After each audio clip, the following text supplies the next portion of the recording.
Our community is filled with people who are shaping the future of service design. That includes me too.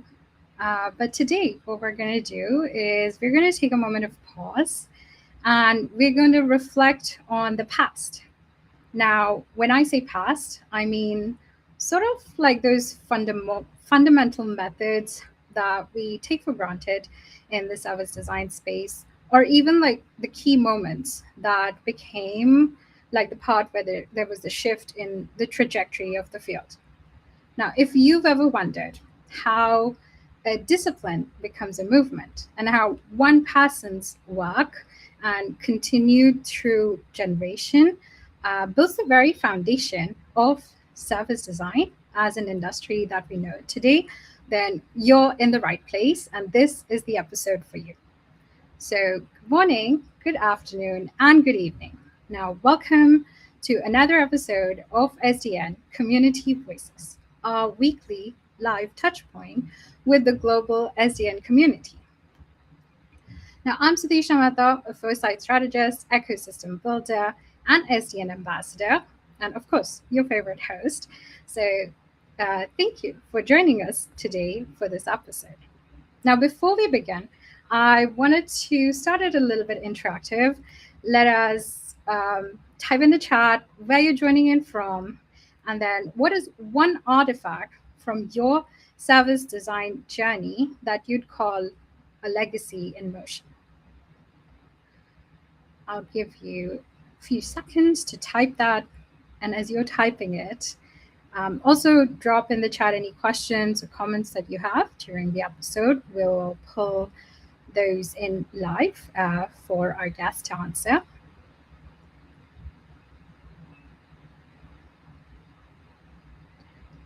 Okay, as you're typing, let me introduce today's episode. So today's episode is an SDGC special, as you'll know, and it's called Legacy in Motion. Now, a lot of you, when you hear the word legacy, you think about it as simply that someone leaves behind. But honestly, it isn't that, is it? It is something that we are choosing to build very intentionally every single day and every single moment. And today, to share with us her journey, we are joined by professor, author, researcher, community builder, and none other than our Service Design Network's very own president and co-founder, Birgit Mager. A little bit about Birgit. So Birgit became the world's first professor of service design in 1995 when the field did not even exist. So she had to start everything from the ground up. She was the pioneer who built language, methods, global community, and the industry as we see it today. And we all today have the privilege to revisit some of those moments, memories, and artifacts that hold her story and shaped this industry over decades. That being said, let me pull Birgit on stage. Welcome, Birgit. Thank you so much for joining us. It's such an honor to host you today. Hi, Sudhishna. Thanks for having me, and thanks for the lovely introduction. Amazing. So I'm going to kick us off with a little bit of an imaginative question, and so that you can share a little about yourself. So let's imagine your career was like a theater production, all right? And every great play has maybe some parts of discovery and transformation. I'm curious, currently, which act are you stepping into?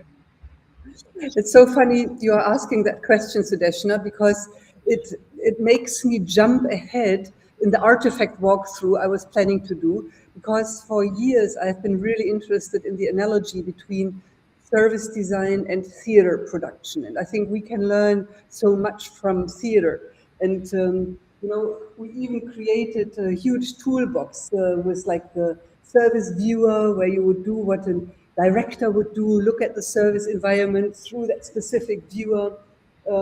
We created little games that would, help to do improvisations on the service stage and understand the front stage and the backstage. So, yeah, and this is one really nice artifact. We even created an org chart. What if a service organization would be an orchestra?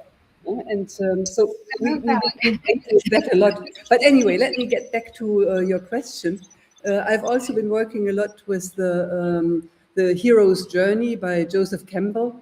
And when I take this as a guideline for where am I in this theater production, I'm, to be honest, not sure. It could be the ordeal or it could be the return, which means I did go through the call for adventure, definitely. It was an adventure for these 30 years going on the service design excursion. I did cross the threshold permanently. I was always doing things that were overwhelming, overburdening, where I didn't have the competencies, the capacity. So that was definitely crossing the thresholds, and I had all these tests and allies and enemies. And now the ordeal means that you face this amazing, this final challenge. And I'm not sure, is the retirement that I'm facing at university my biggest challenge? It could very well be, because for the last 30 years, I've been so active and permanently traveling and trying to push into push the boundaries. So yeah, maybe it's my ordeal to calm down and to, but well, let's keep it at that. It's gonna be quite a challenge, but on the other hand, SDN is going to keep me busy. So I feel retirement is not yet really coming. It's just like shifting my time from the university even more to the global service design community. Yeah, definitely. And I love how you gave everyone already a sneak peek of all the artifacts that you're going to walk through. And I appreciated it, how you related it to the theater production and that you already had that metaphor in your mind and it's been playing. So I think a lot of us can relate, and we're trying to figure out where on that hero's journey we are in and which part of our life is currently being broadcasted. Amazing. Before we dive into the artifact journey, I have one question because I was very curious. You were talking about, like you didn't know if you could have done it as a younger self. So, like, just looking back, what is something that you understand today and that your younger self couldn't possibly know and would be surprised by? Like, hey, Bridget, you've achieved so much and you've done so many things. Well, what I know today is that curiosity and courage are partners if you want to do something new, and that you have to be willing to take risks of failure. And maybe that's also something that I like so much about the service design community. For me, those three points, like curiosity, courage, and no fear of failure, were partners in this journey. And when I go to events with the service design community, I meet so many curious, courageous people who are willing to take risks. And I guess that's what I love so much about the community and what makes it so much fun to be part of it. That is so true. And to honestly even rethink about the fact you started the community to give space to people who bring that curiosity and to create that mentorship environment. So I think we are very thankful. The community is very thankful. Yeah. All right. Now, beyond, like I said, we now dive into the artifact because I'm also super curious about all the transitions you've gone through. I know you mentioned that, you were going through your office and you came across this whole history of service design, and we want to see it from your lens. So over to you. Okay, well, thank you. Well, most of you might have understood that I'm in the transition from teaching at the International School of Design to retirement. And that means I'm cleaning my office. After 31 years, I'm going through all those memories, and I suddenly realized that these artifacts tell so many stories. And today I want to share a few of them just to give you a taste of what that journey to service design, what it is today, has been like for the last 30 years. And I'm going to start with this one. Some of you might have seen it. It's a book. And it was the very first book ever about service design. It says Services Need Design. And I published it in the year 1997 together with Ezio Mancini, whom most of you will know.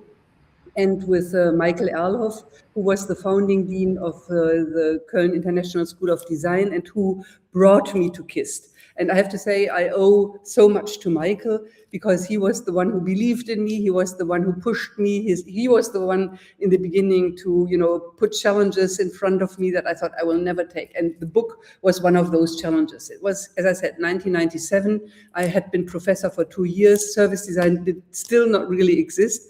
And we were about to write a book, and we did it. And still today, when I look at it, it's in German, unfortunately, but it's so interesting. Many of the ideas that we are discussing today were already like in the seed of this publication. Yeah, so that was really fun. And I had always thought, when I'm teaching a not yet existing field in design, I'm not only responsible for the curriculum and for the teaching, I'm also in a way responsible for creating a desire in the market. Because, if people graduate as service designers and then there are no jobs, that's not good. So I always felt that I have to teach and preach. I have to be the ambassador, I have to really go out there and make people curious and make them understand what service design is. And so I was quite fortunate that already in the year 1998, I succeeded to bring service design on the cover story of a German, let's say, economics magazine. And that was, it's one article, but the word service design on the cover of this magazine in 1998 was really great. And it drew attention to service design from industries, but also from, let's say, some of the more experimental people, like trend researchers and also other design institutions. So one of the most interesting things in the 90s was the invitation to go to Zurich. I can't see who is in the room. Maybe somebody from Switzerland is in the room. And of course, we all know that the Swiss are the most innovative people of the world. They did an exhibition about service design in the year 1999. And it was really, really cool. We had the museum in Zurich, and we kind of worked on the question, what is happening in the transition from slavery, women's slavery in households, to the industrialization of household services through refrigerators, washing machines, vacuum cleaners, etc., which in the end gave more slavery to the women, because now they were not only serving these machines, they also had to go work. And so then the question was, what will good service design do in order to really bring a change into that kind of service-driven work environment? And that exhibition that went then to Barcelona, to Krems in Austria, and finally also to Germany in the 90s already. And last but not least, from this very early phase, the Swiss, as I said, very, very innovative. They had the category of service design in the Design Award 1999 for the first time. So the category of service design in a Design Award in 1999, and then it continued for 4 or 5 years, and then they shifted to interaction design. But I think for me, that was all really, really fortunate, because it helped me to spread the word about service design, and it helped me to find partners in crime, partners who would also be interested to explore what can we do with this amazing field. And as I said, industries got curious, and one really, really funny story and fun story was that Siemens, I guess everybody knows Siemens, Siemens at that time had a business unit called Siemens Business Services. And they were really focused on servicing all those products, but also not just the products, but it was more about creating safety, data security, and stuff like that. And they started working with me and with KIST, and after we had gotten to know each other a little bit, they asked if we could not develop something that would help them to communicate the value of services to their clients and customers. Because in Germany and also in other countries, I guess, it's sometimes really difficult to sell something that is invisible, to sell something where you do not really know what you get before you got it. So Siemens Business Service was in the situation that people were willing to pay for the product, but not necessarily to pay for the services of data security and updates and backlogs, etc. So, and that's even relevant today, right? Like even today, people are not, they don't see, and it's a lot of invisible work that's there behind the scene, backstage, as we call absolutely. it.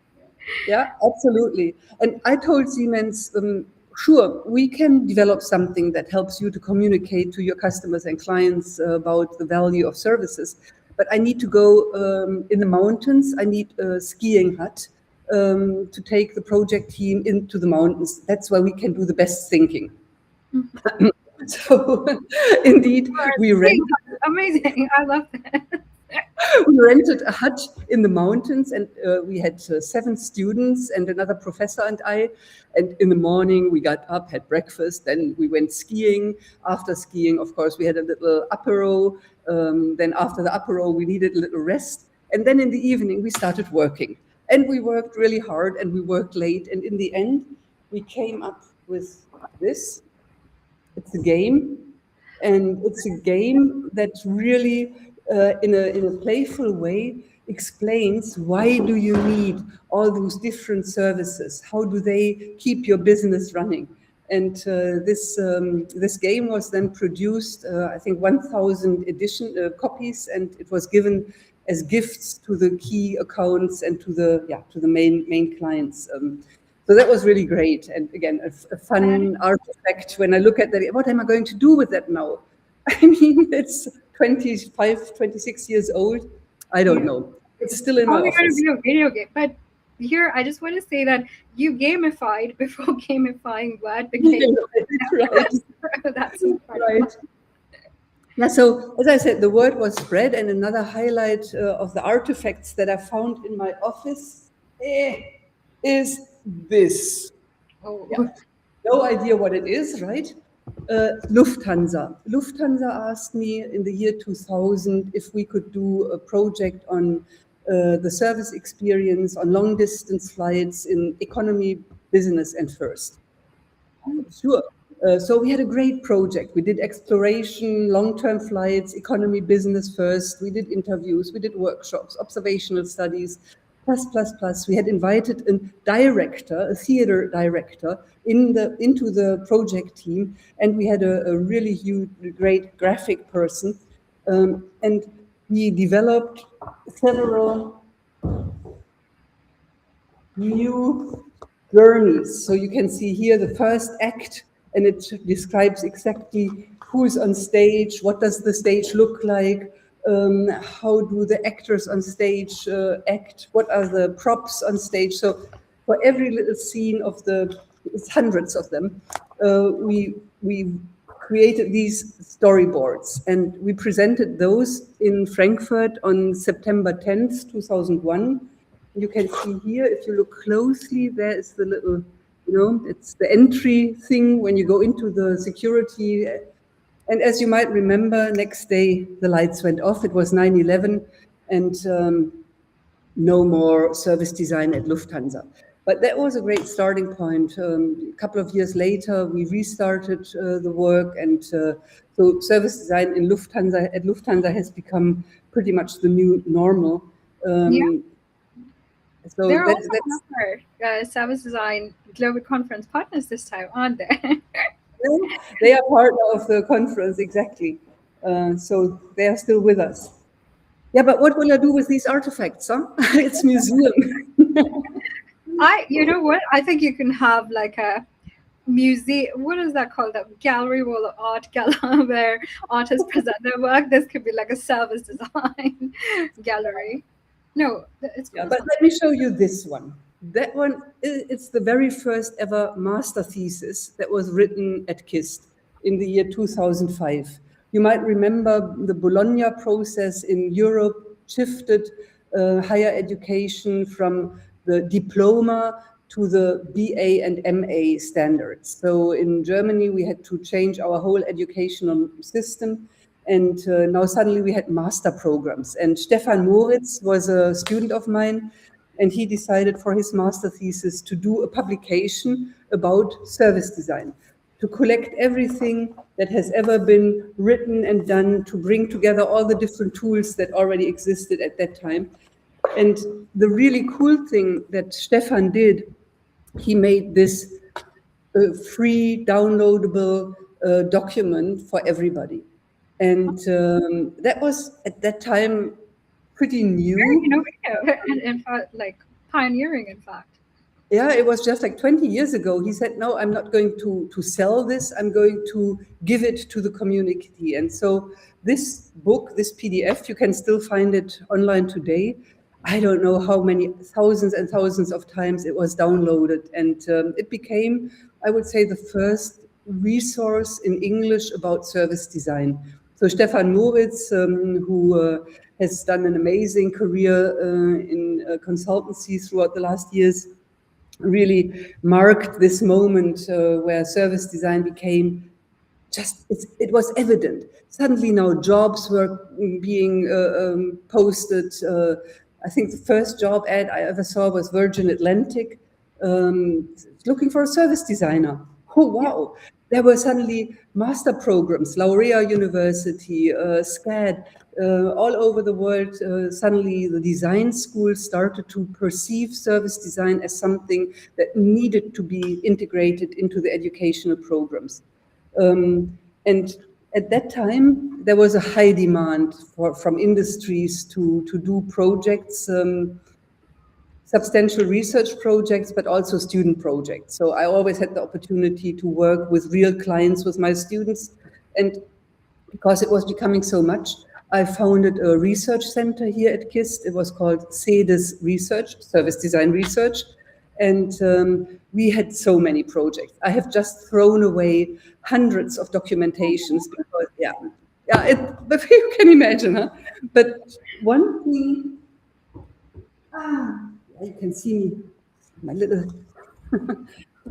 one thing that came to my mind is that in those times, we had so many like really design probe kits. For every project that we did, we had design probe kits with little diaries where we invited the participants to really collect their evidences and write their thoughts. And it was, we gave them all kinds of things, little dictaphones to do an audio diary. We created, I don't know, task cards where they were encouraged to do things and then share with us what they found out. It's just, and this, it's a huge blanket we gave to a research group where we worked about pregnancy. So we worked with about 15 pregnant women and their spouses and partially their children. And this was just one little experiment. They got textile color pens, and we asked them to bring their thoughts and feelings to this blanket. You cannot imagine, we got back so beautiful blankets. This is an empty one. You can just see that, everything is tagged, and how much care and how much time we put into the design of these design probes. And I don't see them anymore. I think everything has become digital. Everything is in the phone. So these are really also interesting pieces on my memory lane to see that, And I think the love that we brought into these little, research tools also mirrored back in the relationship that we had with our research partners. They just felt that we were taking everything so serious and every detail counted. So that was very, very much fun. That is incredible. And only very few more things to share. So, like, leave their personality, like with their handwritings, with their personal experiences, sketches. So it became something very personal. And I imagine that it was a very personal journey for you too, each project. Yeah, exactly. Exactly. I mean, not every topic has that potential. But even when we worked about banking, we had very, very emotional relationships with the people talking about money and what it means to them. And it was, yeah, what I really think is in-depth research. And in-depth research cannot be done through AI. I mean, that is a topic. AI is extremely helpful, no doubt about it. But there is something about this care and this love for detail and the relationship you build with people that is more telling than what AI can do. Absolutely. May I share one, Yes, two, please go ahead. three? I hurry up. This it's a wooden spoon. And as I said, we had so many clients at that time. So I created a kitchen in my office here at the university. This is where I'm standing right now. So around the corner, there is the first and only kitchen that has ever been installed in a professor's room at university. And I had about 15 people working here, and not in this room, but in different rooms. But here we did what we called team eatings. We never had time for team meetings, so we decided to have team eatings. We would cook together, and mostly it was like pasta pesto, something really quick. And then we were sitting here with 15 people and sharing and laughing, and that's also a really nice memory. And for me, it stands for the care, personal relationships, and making sure to really listen to each other. That is not only important in your work with end users or with your client, but it's also important for the teams to have a trustful relationship. So I think trust is something that is so important in service design, and I think cooking was part of trusting. Yeah, they say like a family or community that eats together goes through Yeah, hardships. They're like your chosen family. So yeah, right. I want to tell you one more story. I love this. I feel like we're opening a treasure box together, and the treasures just keep coming. I could go on and on and on. You know, my office is big. We can imagine. This is the final report of a research project that we did in collaboration with Nokia. Anybody remember Nokia?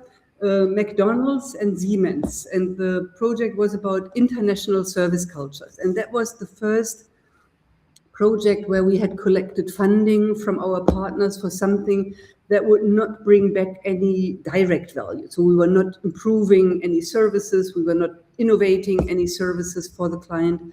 We were doing fundamental research on how does national culture influence the expectations towards services, and what impact does corporate culture have in that context. So we have 3 companies with a strong corporate culture that are also very international. And we did a research on, what expectations does the corporate culture put on the service experience, and how does that relate to the national culture?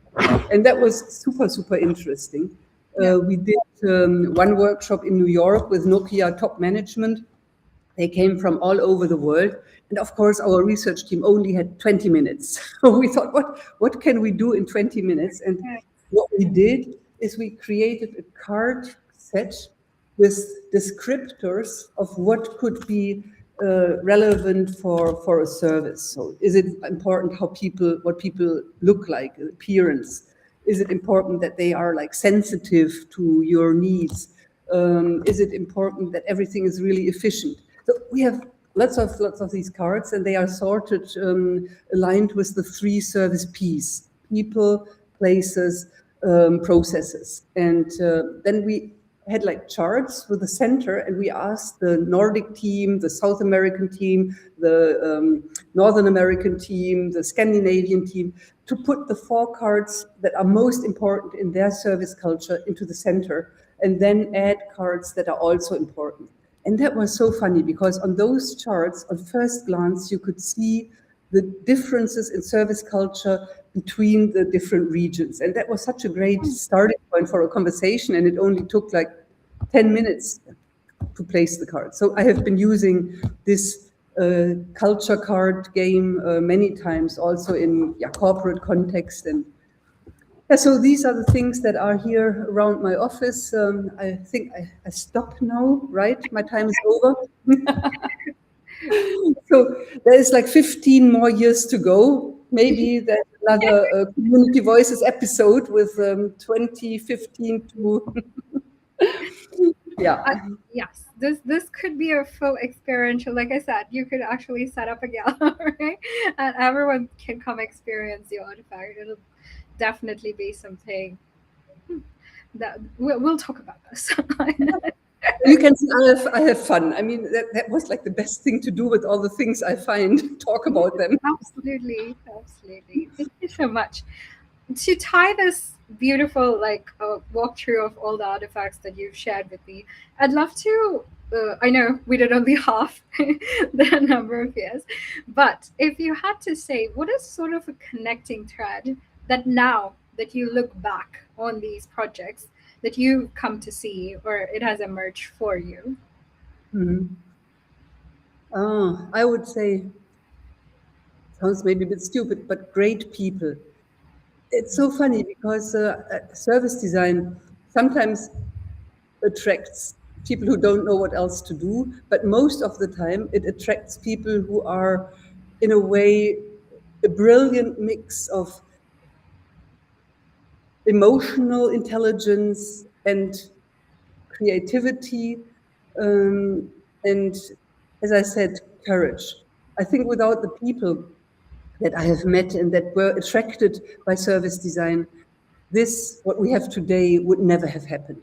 It seemed that there was like a magnet bringing together these people and connecting them, and they would start doing things, and one thing would emerge from the other. So the Service Design Network, for example, we started in 2004, and it was people from London who were my first partners, and we were crazy. We said, okay, we grow this community. What are we going to do? We are going to we will fly to Chicago. We will fly to Chicago and go to the IIT, Illinois Institute of Technology. We know that they do something around experience design. So let's talk to them. So we flew to Chicago, and there we met new people. A lady from Pittsburgh, Pennsylvania, she heard that we were going to Chicago. So she came to Chicago to meet us. Shelley Evanson, who was later then at Facebook and Accenture. And so I think it's the people. And I think there is some secret magnetism that attracts people, brings them together and make the energies, connect in the right way. Absolutely. And I guess this is where SDN's spirit was born sort of, where you started thinking about Service Design Network and how you didn't. Was it already in existence at this time or a little later? The network?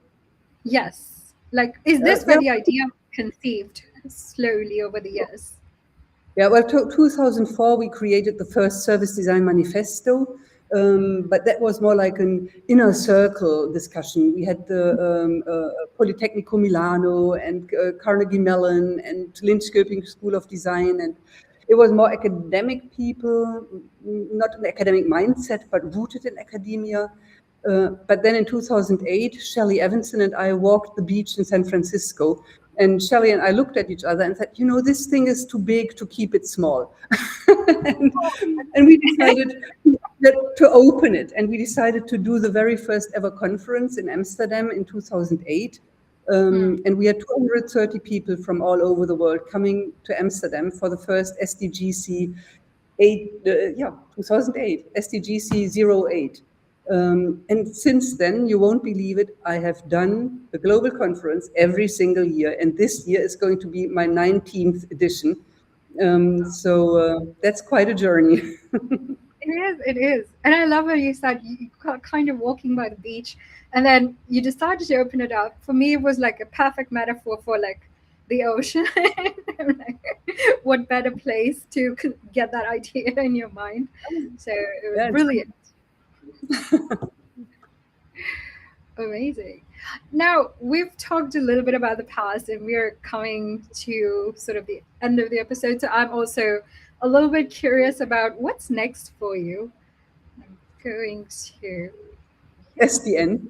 Yeah, I think, as I said, I'm retiring from the university, which gives me a bit more time for SDN, which is a volunteer job, has been for the last 20 plus years.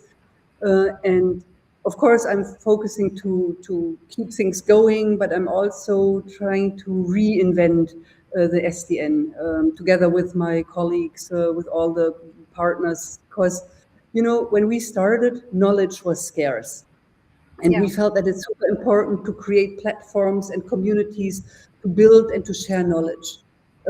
At that time, it was really very few opportunities to meet people. So the conference and the chapters that we built were like sparks to strengthen the community. Nowadays, I mean, there are events everywhere.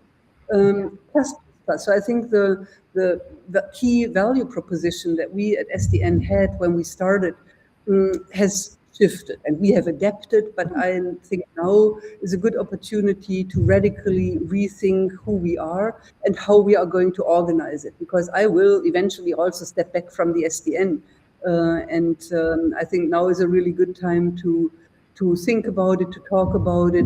What would be the next era of SDN? What kind of organization will it be? Well, I love that you've left us with like a meta question. What organization will it be? I think the community also would love to come brainstorm this with you. But before we do that, I know that SDN has taken a little bit of a shift in terms of having a new website, and you've been working on it for a very significant amount of time now. So I'd love for you to share a little bit about already this direction. I think there's a vision that's in progress. Yeah, I mean, the new website was indeed, it was a heavy journey. We didn't have much money to invest in one of these high profile, high professional agencies. So there was a lot of stumbling and anyway, we did it. We are there. We are still having bug issues, but I think that's quite normal when you have a new website. So we have a great support partner now who is working through all the little bugs that we get reported day by day. For me, the new website is also the starting point for, let's say, easier access and more opportunities to actively contribute to the community. So definitely go and have a look. The most important thing for me is, of course, the 19th conference coming up. And Beyond Boundaries, it's going to be in collaboration with the World Design Capital, which I feel is a great opportunity. I don't know who of you followed the World Design Capital in 2012. They were in Helsinki. And Finland has really had a breakthrough of service design due to that year, where design was presented and discussed in a totally new way. And I hope that this will also leave the traces in Germany. We will be in Frankfurt, Rhine-Main region. And one of the latest news that really is exciting for me is that we will do the exclusive opening event at Fraport, at Frankfurt Airport. And Frankfurt Airport has just now opened Terminal 3. And the big challenge for airports is to combine the demands of infrastructure with the needs and wishes, desires of experience, and bringing that together, because I mean, logistics, efficiency, security, all that it's in the DNA of an airport. But Yeah. how do you then bring those moments of joy, relaxment, contact, and make an airport a desired airport? So the experience design team of Frankfurt Airport has worked on that, and as I said, they opened Terminal 3, which is amazing, and we will have our opening event at the airport. So that's really something that makes me excited, and I can't wait. Definitely. It's so unique, and you get to immerse in one of the very, I guess, super thought out design for everyone who's coming just into Frankfurt. So that's incredible. I'm also curious. So, Yes, of course, we have these. Sudeshna, you're doing such a great job. I love all those banners and the QR codes. I'm glad it doesn't blink all the time. It's really great because I'm very happy that we have decided a few weeks ago to give a public sector discount. Those tickets for the public sector we sell for our own. That's really the budget that we have to pay for the down the ground costs, and for public sector, this is still it is expensive for a 2-day conference, but it's okay. And now we also have opened this with a limited amount to students, because I'm so glad that we have the hybrid conference with the virtual event that is really, really accessible for everybody. But I also love to have more students on the ground in Frankfurt, Wiesbaden. So yeah, so that's also news, and I'm really happy that these special tickets are so much appreciated by our community. Yes, absolutely. And for everyone who's watching us, please scan the tickets, and it's a form. So you would have to scan this, fill out your information, submit the application, and the team will reach out to you. So this is the student exclusive discount. I'll also pull in the special public sector discount QR for you guys to scan and share with us. Now we're going into the Q&A section of our conversation today. So if you have any questions, please feel free to share that. And as you're typing in the questions, let me see. We also have another thing that we wanted to announce today, which is the SDN Awards. And that is something that, do you want to talk a little bit about it? Why does, even having SDN Awards, having service excellence, as we say, recognizing service excellence, why does it matter currently in today's space and industry? Yeah, it has a little history to it. 2015, we launched the Service Design Award, and the main reason for that was that we wanted to push our own community to do more measuring and to focus on implementation. Because throughout the years, I felt that in design, there is a lot of enthusiasm about exploration. There's a lot of enthusiasm about ideation, even prototyping. It's great. But when it comes to implementing and measuring, energy goes down. But that's not okay. I mean, if we want to be perceived as relevant, we have to show the value of what we are doing. And the only way to show the value is by implementing and by measuring. So that was the key idea when we started in 2015, and it still is. So the Service Design Award is recognizing service design excellence, but we also want to showcase the impact and the value of service design through these awards to the broader world. And so it's not only the award winners that take advantage or that have a benefit from this award, it should also be the way that we can communicate and that we have cases that we can all share with the world and that help us to make people better understand what the impact is. Absolutely. Thank you so much for sharing that. So those were the upcoming service design network things that we wanted to share with you. We have the SDGC coming up. The awards has its last submission deadline on August 15th. So we'd really love for you to submit. And of course, the SDN membership, we would love for you all to be a part of our incredible community that keeps growing and keeps giving back. So do subscribe for that. We're coming to the end of our conversation today.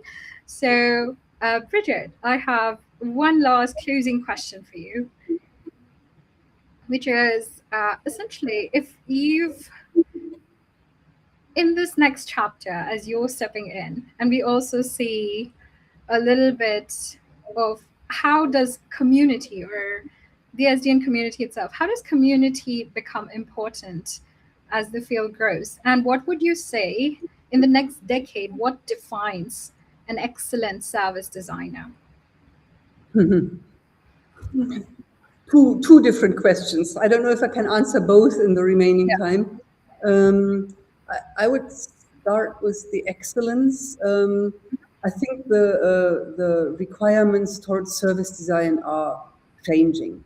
I think you have to be on the top of AI, you have to be on the top of data, you have to be able to connect what you are doing to the strategic goals of your client. You have to be able to talk the language of your client, and you have to be able to not only have a user focus, but also a client focus. So I think those, for me, are the two most important things. And in the past, I've often seen that service designers are in love with the end user, but they feel that they are like the we know it all, a bit arrogant creatives that do not love the client as much. If we do not, relate and bound with our client, even though we might want to change some of the points of views, some of the attitudes, some of the processes, we have to bound with our clients just as much as we do with the end user. And we have to be able to use the new technologies, indeed, to increase efficiency. But at the same time, we have to be able to communicate where the quality is more important than the efficiency, and where, what I said earlier, this deep understanding, this reading between the lines, this discovering something new, cannot be done by AI at this point. So we have to be able to really communicate very well where can AI be our partner, and where does it still need more of that human way of doing things. Absolutely. I resonate. I think everyone resonates with what you're saying. And we had an episode just last time, we were talking about the human AI choreography. It reminded me of that. Like, how do we choreograph those interactions, not only human to human, AI to AI, and between human and AI? So there are a lot of dimensions that are being added, and that makes it so much more exciting. And also why service design will absolutely thrive in this space. Perfect. Thank you so much, Birgit, for joining us today. It was absolutely lovely to get a sneak peek into your treasure chest, and hopefully we can have one more episode with the rest of the treasures that you've collected over the years. So thank you so much once again. Thank you so much, Sudeshna. It was lovely. Thanks for having me. Thanks, Thank everybody. Thank you, everyone. Thank you to our incredible community. And we will, don't forget to like, share, subscribe, and follow our socials for updates and our next episode, which will be on 30th July. So bye, everyone. Bye-bye.